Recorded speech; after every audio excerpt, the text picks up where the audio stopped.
Wait, stop packing that bag. Before you zip it, there's something about airport rules in 2026 you need to know. And it's not just for seniors, it's for anyone who's felt that sinking feeling when TSA pulls you aside. Last month, a business traveler missed her $1,200 client meeting. A family got separated at security. A 68-year-old veteran was denied boarding despite arriving 3 hours early. Same airports, same airlines, completely different rules in 2026. By the end of this video, you'll know the 10 rights most travelers don't know they have, the exact phrases that get you help without arguing, and the one ID mistake that's grounding thousands right now. Rule number 1, it's trapping 40% of travelers right at check-in, and most don't realize it until it's too late. Number 10, the check-in trap that catches everyone. Here's what airlines don't advertise. They've quietly removed most full-service check-in counters.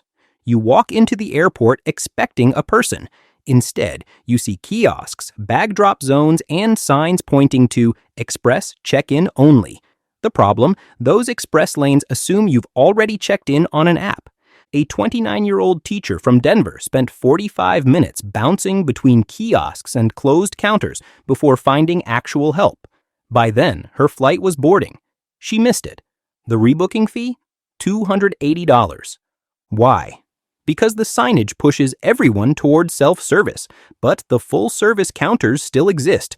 They're just hidden in the corner with no signs. Here's what you do. Look for full-service check-in or special assistance counters. Ignore the kiosk pressure. You have the right to human help. Arrive 3 hours early if you're not using the airline app. Have a family member check you in via app and email the boarding pass. Rule of thumb, if you see only kiosks, ask an agent. Where is full-service check-in? Don't let signage bully you. The magic phrase, I need full-service check-in assistance, please. But check-in confusion is nothing compared to what happens when you need mobility help. Number 9, why wheelchair requests fail when you wait. Listen. Wheelchair and mobility assistance isn't just for people who can't walk. It's for anyone who struggles with long distances, standing in lines, or balance issues. But here's the catch. In 2026, most major airports require mobility requests to be in the system 48 hours before your flight. Not when you arrive, not at the gate, before you even leave home. A 42-year-old recovering from knee surgery requested a wheelchair at the airport. The agent said, "We'll try." 3 hours later, she was still waiting. She missed her flight. Why the change? Airports now pre-assign staff based on advance requests. Walk-up requests go to the bottom of the list. Here's your action plan. Call the airline immediately after booking. Say this exact phrase. Please add continuous mobility assistance from check-in through boarding with no handoffs. This ensures you're not passed between staff members. Confirm the request is in your reservation. Insider move. Even if you can walk, if standing for 20+ minutes causes pain, you qualify for mobility assistance. It's not about wheelchairs, it's about support. Pro tip. At the airport, show your confirmation number and say, I have a mobility assistance request in the system. Now, here's the question everyone asks. Can I board early even without a wheelchair?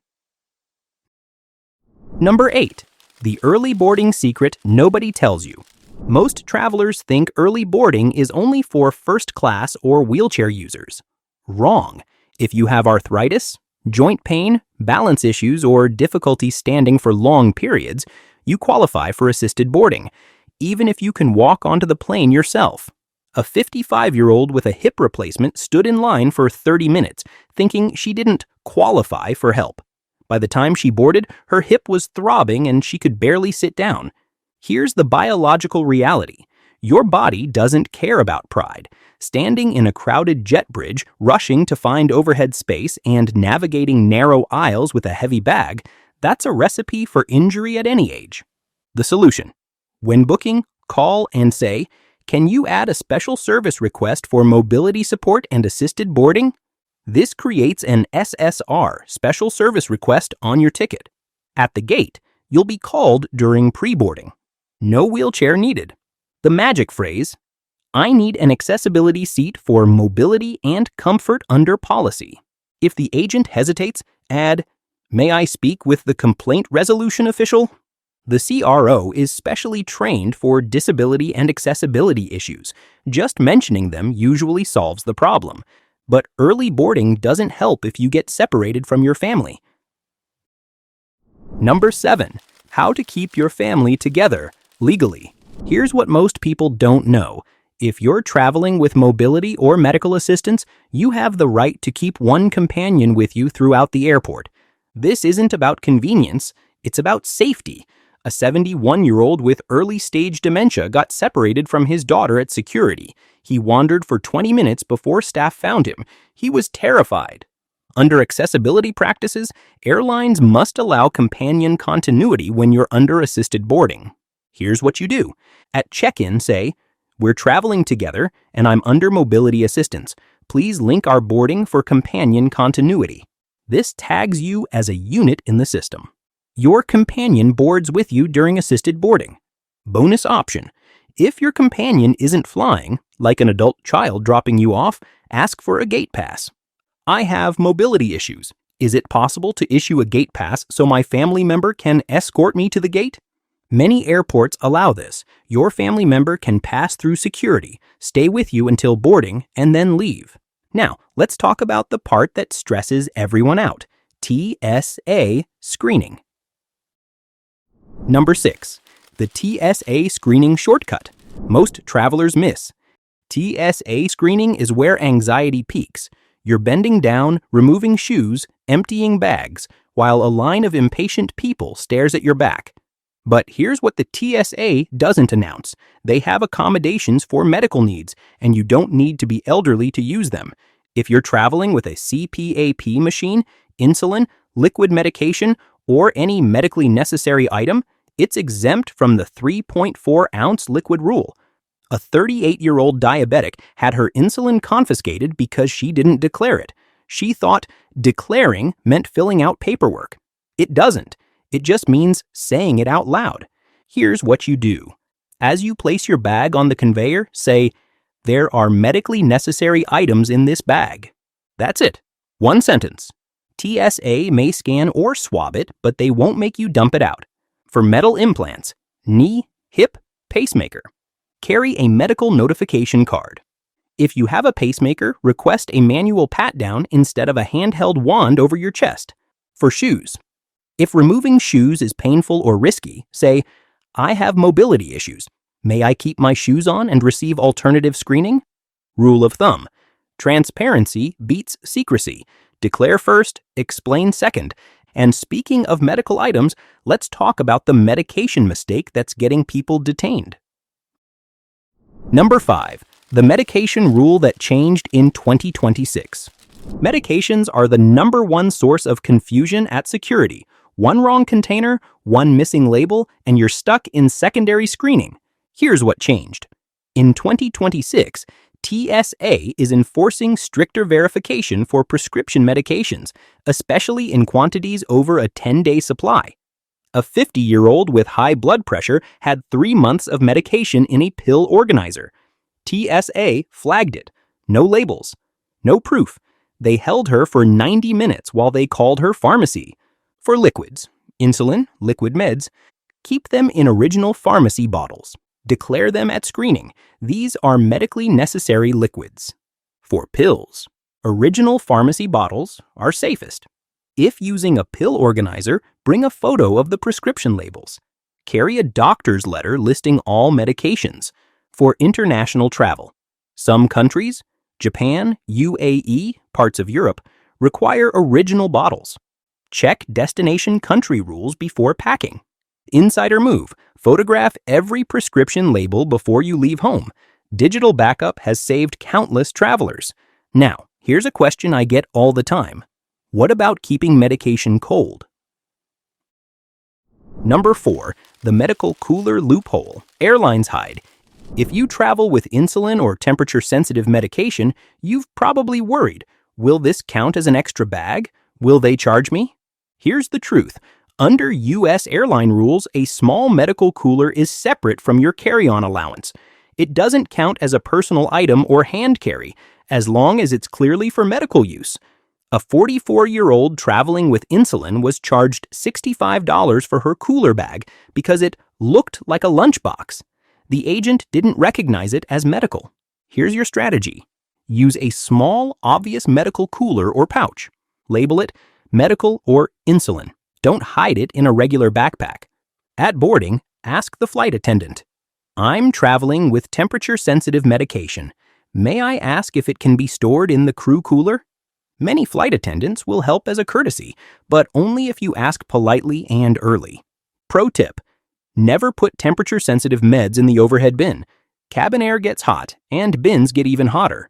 But even with your meds secured, there's one more thing that can ruin your flight: the wrong seat. Number 3. Why the right seat is accessibility, not luxury. Most people think seat selection is about comfort. For anyone with mobility issues, it's about survival. A middle seat on a 4-hour flight isn't just uncomfortable when you have joint pain, it's painful for days afterward. Here's what airlines don't advertise. Aisle seats and bulkhead seats can be classified as accessibility needs, not preferences. If you have arthritis, knee or hip issues, or need frequent bathroom access, you're not asking for an upgrade. You're asking for a seat that supports your body. A 60-year-old with a knee replacement was stuck in a middle seat. She couldn't extend her leg. By the time she landed, her knee was swollen and she could barely walk. The magic phrase, "I need an accessibility seat for mobility and comfort under policy." If the agent says the flight is full, add, "May I speak with the complaint resolution official?"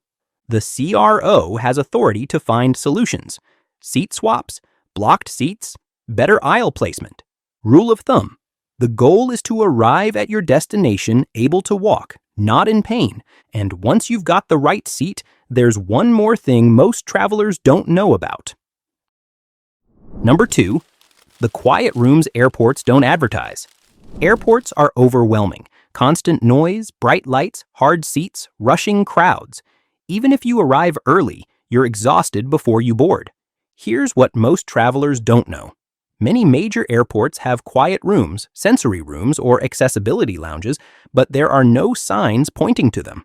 Originally designed for neurodivergent travelers, these rooms are now open to anyone with mobility assistance or accessibility needs. No VIP membership, no fee, just a quiet place to rest. A 47-year-old with chronic fatigue found a quiet room at LAX.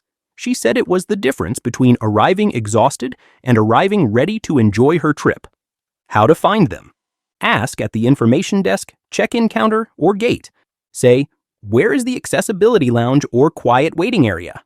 If you're under assisted boarding, add, "Am I eligible for a quiet or accessibility waiting area?"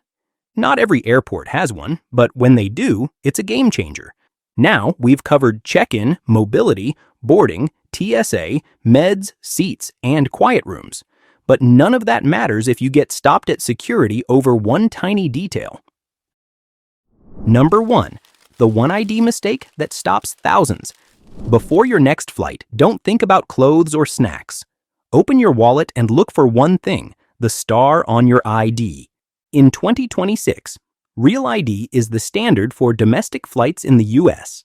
If your driver's license or state ID doesn't have a star in the corner, or if it says "not for federal identification," TSA may not accept it. A 52-year-old business traveler arrived 3 hours early. Everything was perfect, except her ID had no star. TSA turned her away. She missed a $1,200 client meeting. Why does this happen? Many people haven't renewed their ID in years. They don't drive much, don't travel often, or assumed their current ID was fine. At the airport, there's no grace period, no star, no entry.